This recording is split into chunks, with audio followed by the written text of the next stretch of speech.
Hey buddies, it's Bad Lori, and I'm back with another I Read the Forums so you don't have to video. And yes, I say back, in case you haven't been here before, I create a lot of videos related to The Sims 4. Sometimes I do Sims Medieval, but mostly The Sims 4, and often I read the news so you don't have to. But sometimes I do Let's Plays and Let's Builds too, because why not have fun while you're here? Anyway, back to what we're here about today. Sim Guru Sarah posted a forum post about all the new hairs that we're going to get with the Nifty Knitting Stuff pack coming out later this year. And well, the hairstylist in me is screeching right now. I'm so excited. There's such cute stuff coming. There's not a ton of new stuff, but there is stuff for kids too, which is really exciting. Anyway, let me stop rambling and let's read the news about it instead. They say it much better than I do.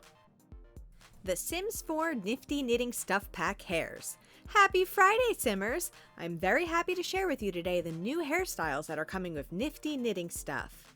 Some of you have asked why hairstylists aren't part of the vote that took place. Ultimately, there are two reasons why they weren't included in the voting process. I'm going to lean on Sim Guru Graham's explanation from the Community Stuff Pack Laundry Day, as I think he sums it up the process quite nicely. First, it's important to note that hairstyles are typically the most time-consuming assets that we work with external parts to create. The process with gathering photos to reference of different people wearing hairstyles that we're creating, so that we have a variety of examples of what the hairstyle can look like. From there, our artists will draw their own interpretation of the hairstyle superimposed over a bald sim.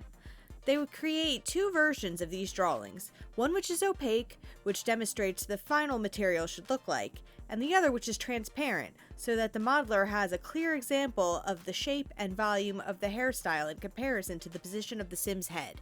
Throughout this time, revisions are made based on feedback shared by our art director. While this process isn't that different from our other assets, the amount of detail in each hairstyle means that these assets simply take longer to create than other objects and clothing. This ends up impacting our development schedule. We tend to lock in our hairstyle selections prior to the objects and clothing, so that our artists and external partners have more time to work on them. Looking back at the votes we held for this project, not only did that mean that we couldn't wait to include these alongside the objects and clothing vote, but we didn't even have enough spare time to hold a separate hairstyle vote. Essentially, the moment we had the results of our art style vote, we had to immediately start working on the hairstyles. This was the one hurdle in this project where we couldn't figure out a way to include a hairstyle vote without delaying the milestones in our development schedule. The second reason we didn't vote on hairstyle centers around philosophical question of what were we trying to accomplish with this project. All of the votes you participated in for this project were intended to mimic the same development process that we follow internally. Each vote was based on the group decisions we have to select assets for the futures of our pack. But when it comes to hairstyles, they're typically selected by the pack's art director without a lot of outside input.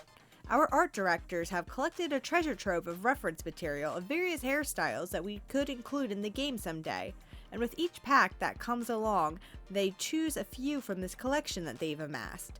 This allowed them to make decisions immediately following the art style vote, and already have ideas in place that they could act upon. Because selecting hairstyles isn't really a thing that we make consensus decisions about, it made less sense to hold a vote for it, so as to more accurately represent our development process. That said, I'm so excited to share our hairs with you! They are in-game right now, and I just got to play with them and create a sim for the first time. I hope you're as excited as I am. This is an adult female hair that our art director has been itching to include for the longest time. We've nicknamed it the mom hair. I just love the back of this hair. This is another hair we've been wanting to add for a while. These are jumbo-sized crochet locks, a name that is quite fitting for a hair included in an arts and crafts themed pack. If you want to make a mini me, we're including both these hairs for kids too! We have 3 new hairs for men. This one is a favorite of the dev team because of the wingtips make it feel so unique compared to our other hairs. We have a version with wingtips for distinguished older gentlemen, and we have a single-tone version for this younger counterpart. This is our 3rd male hair. Check out the side view! It's cute on the ladies too. And male children get these hairs as well. Quick reminder that Nifty Knitting Stuff is still in active development, so we may make some edits to the hairs as the pack progresses based on both our art director's feedback and to address any bugs that are uncovered. So tell me, which hair is your favorite? So there they are. Those are the new hairstyles we're getting. What do you guys think about it? I'm personally really excited for the mom, aka the Kitty Foreman. I mean, that should have came out with Parenthood. Let's be real about it. That is just so cute, and we should have had it for a long time now. But, you know, better late than never, right? I'm excited for the new male hairs too. I like the wingtips. I know that was popular with the devs, and I'm also a fan of that deep side part with like all the volume up top, just because I like thick hair. I think it's fun, especially when your Sims are kind of cartoony looking anyway. I like a lot of volume. Let me stop rambling. Make sure you subscribe if you like this video today. Leave some thumbs up or some thumbs down. I appreciate the feedback either way you feel about it, guys. And definitely leave some comments too, and let me know what your favorite hairstyle was, or what kind of hairstyles you would want to see in the future from the Sims 4 team. Thanks for hanging out again. I love you so much. Enjoy the rest of your day. Bye!